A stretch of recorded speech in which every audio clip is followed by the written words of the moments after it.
Welcome back to another episode of the Brady Way.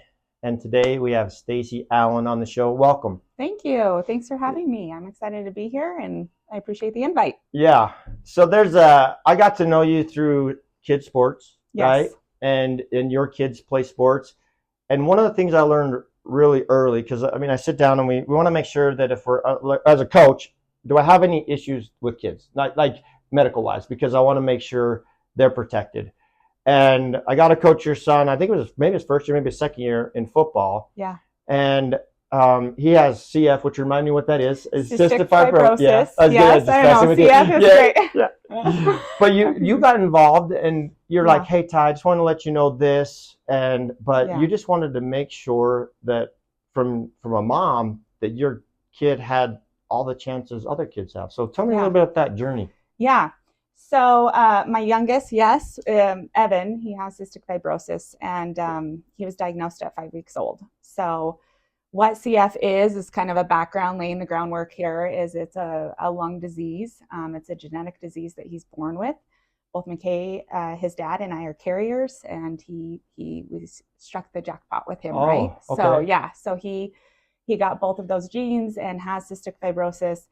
Essentially what his body, it's lacking a protein that helps your body clear salt from your cells. So because of that, his body produces extra mucus, and that mucus builds up in his lungs and his pancreas and his other organs and things like that. So historically, like when Evan was diagnosed, it's a pretty brutal life. Life expectancy at the time that he was diagnosed was 39 years old. And the quality of life, especially as they get into teenage and early 20s, is pretty poor. Lots of hospitalizations. And we had a lot of that with him when he was younger. He was in the hospital quite a bit, fighting lung infections, and just a lot of work that goes into keeping him healthy. He does daily treatments to help clear that mucus from his lungs. He takes a lot of pills to help him grow. And so there's a lot of behind the scenes work that goes in with a child with a medically complex disease like CF. But one thing that we've tried really hard to do is to help provide the life, just a normal life for him, that he gets to do all the things. So I appreciate you taking him on as a coach. It was his first year. That was really fun in football. And I will say that CF is an amazing disease. It was kind of maybe a hard pill to swallow at first, but we were told to have hope because there was breakthrough medications coming in his lifetime. And so part of that is that we have seen that when he was 2, we were able to get him on a clinical trial for this breakthrough treatment where it actually is going into the cells and helping his body produce that protein that it's lacking. We're now on generation 3. He's 11 years old, to give you some context there. We're on generation 3 of that same drug. And if you were to test him today for CF, his body is producing enough of the protein that it would not actually register that he has CF.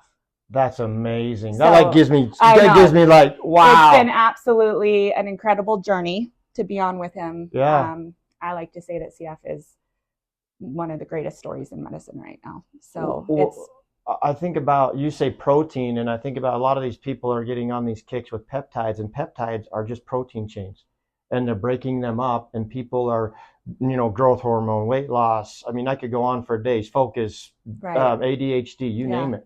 Yeah. Well, and it parallels to CF. I'm like, I think that finally what we've seen is that what we can do in today's day and age with technology has caught up with what we know we could do.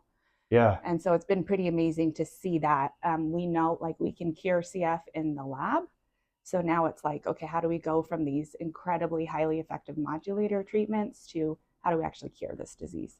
They can. And they can do it in a lab. Wow. So I truly believe that we will see the cure to this disease in Evan's lifetime, which is absolutely incredible. So, another point, I remember the day you said, it breaks it doesn't break my mom's heart, but just seeing your kid out there playing. Yeah. Oh yeah. Like, I was like, that was touching, because you're like, ooh, I just want to see him play. Yeah.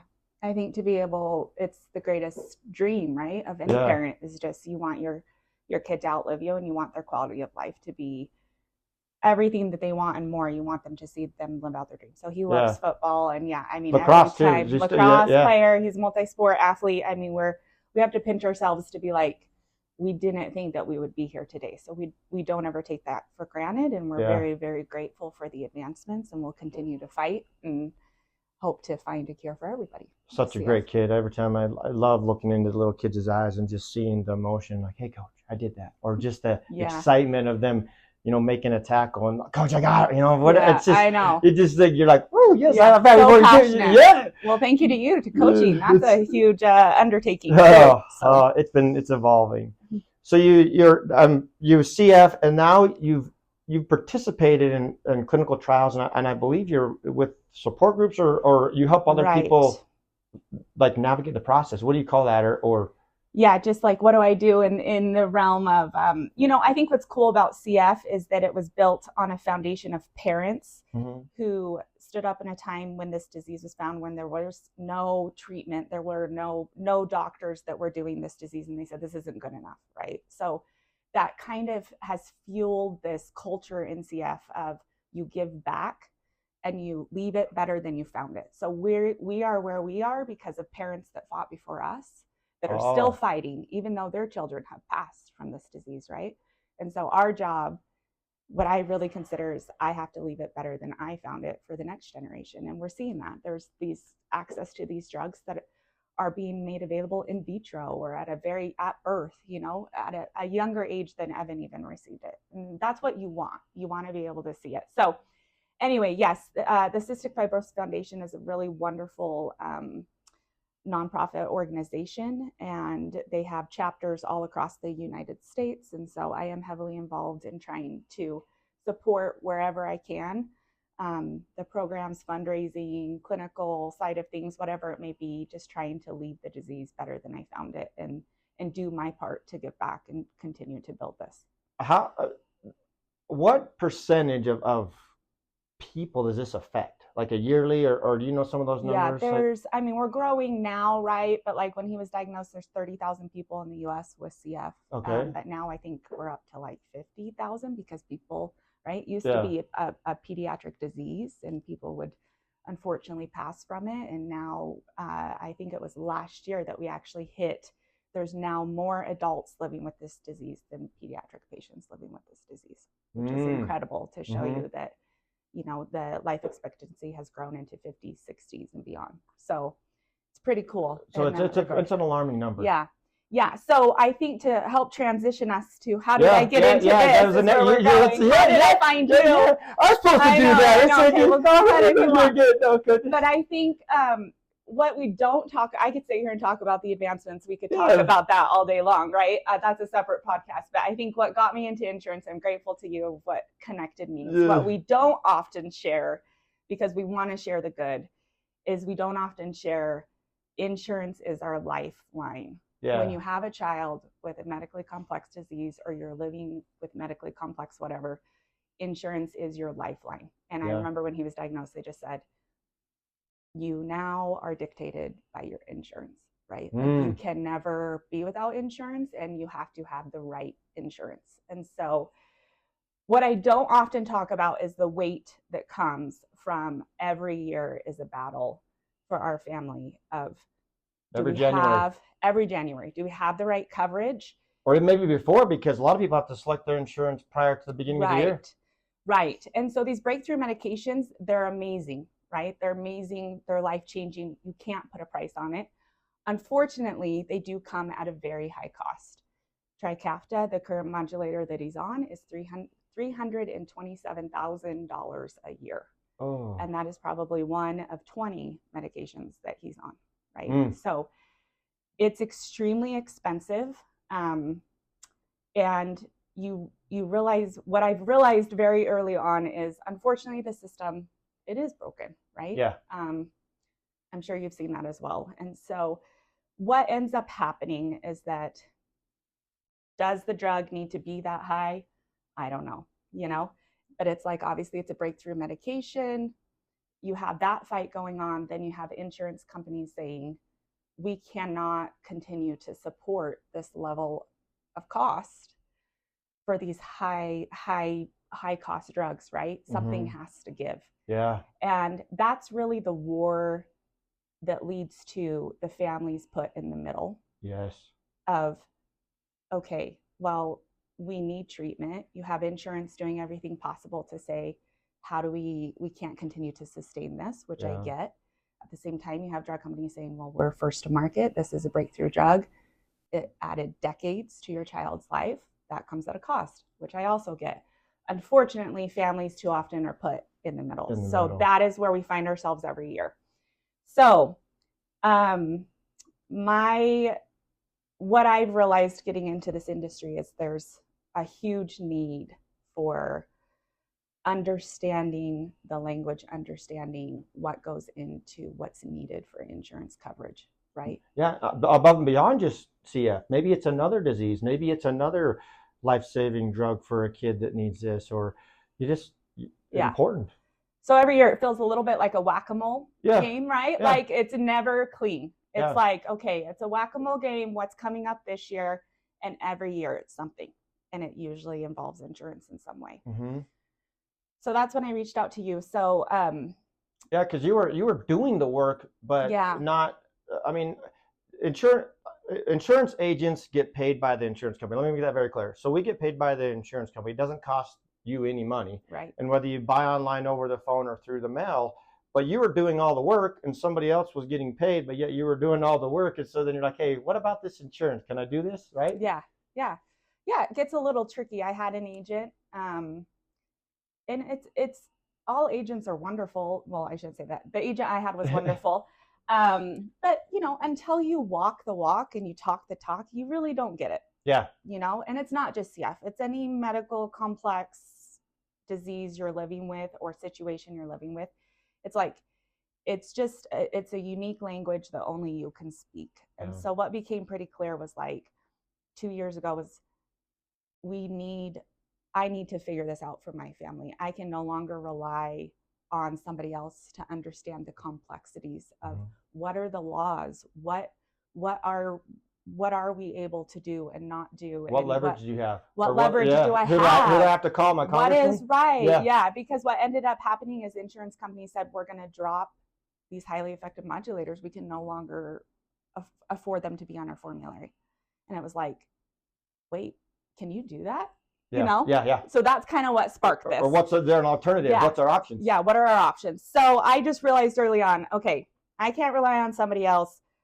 I need to do this. And really there is a need in this market. Absolutely.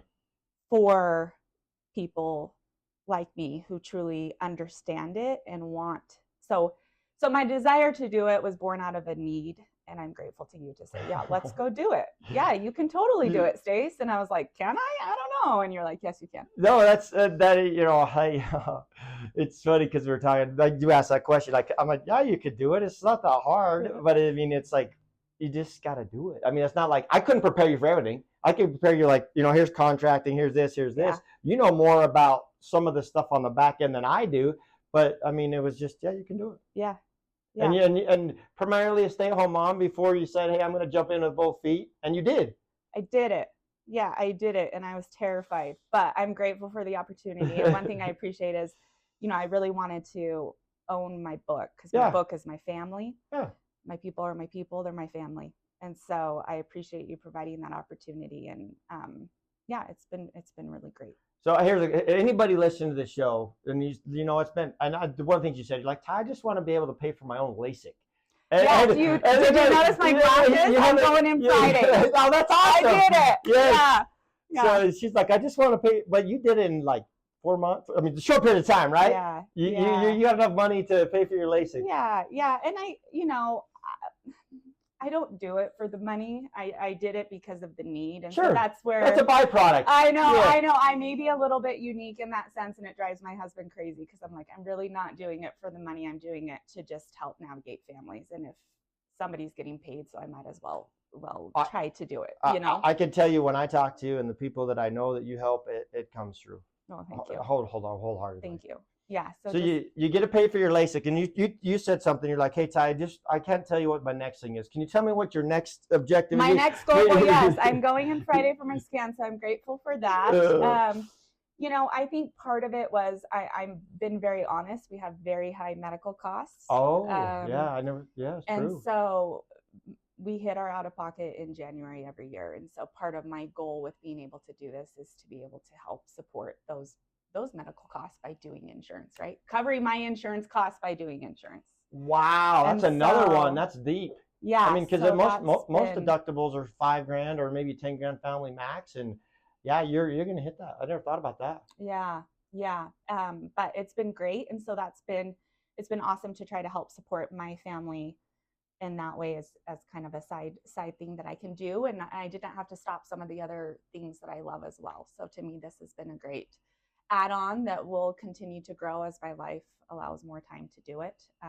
But really finding those families and taking care of those families that are in need of maybe a little more help navigating the system. Yeah, I mean, because that they're gonna get hit with something, right? Yeah, They didn't dot all their I's, they didn't cross all their T's. What other options do we have? We can't afford the copay. I mean, I could just imagine what you deal with. We can't afford the medication or Yeah. whatever. And I mean, when it's life saving, you're like, your mommy heart has just got to go out and like, ugh, right? Yeah. Yeesh. Yeah. Just doing everything we can. So try to figure it out. You're like I said, what's the whack-a-mole and how do we navigate it? Yeah. So you're good. You get your LASIK. You're gonna help with the max out of pocket on your insurance. What's out? Yeah, I know you want me to have a fun thing, don't you? The next 5 years. No, LASIK's awesome. I know. Especially when you can be like, hubby, I got you covered. I got you covered. Yeah, he would love that. Yeah. I just continuing to provide the memory. We love to travel. That. Oh, there you go. Yeah, yes. So one thing we just travel. We live every day to the fullest. I'm grateful for CF and that perspective that it's provided for us of just like create the memories now because you don't know that you're always going to have the time to do it. Yeah. So I think continuing to have the adventures with my kids. I have 2 boys, and so being able to have those memories can you believe how fast our kids are growing? I know. Yeah. Time is just flying by. So I think they were itty bitty and now they're bigger than me, right? Yeah. I know. Our oldest going into high school next year. That's crazy. So I think just being able to, honestly, my 5-year plan is focused on my kids, the time I have with them, creating those memories while I have them. So. Well, you blink and then like my 22-year-old, she's out of the house and I have to like schedule lunch to go see her. In fact, I did it yesterday. I'm like, can I go to lunch with you? It's like, I don't get to see you. It's like, you're gone. I can't even imagine. So. Any last thoughts you'd like to leave with our audience, Stacy? And by the way, thank you very much for your time. I mean, wow. Thank you for having me on. I was like, are you sure you want me? But I would just say you never know what life's going to throw at you is probably what I would say for the audience, but you can use it for the good. You can figure out a way to continue to help people around you and use the knowledge that you have that your life circumstances provide, and insurance is a great route to go if that's your choice, and it's very flexible. It's so I'm grateful to you. Ty's the best. Oh, thank you. I didn't bring you on the show to say that. That's okay. You can pay me later. Yeah, exactly. But no, anyway, I'm just grateful for this opportunity, and I'm grateful to be able to help the families that I am able to help, and the knowledge that you've been able to provide. Just keep it going, right? Just keep it going. How many more people can we help, right? That's what it's about. Yeah. Okay. As always, share, like, and subscribe, and we'll catch you on the next one.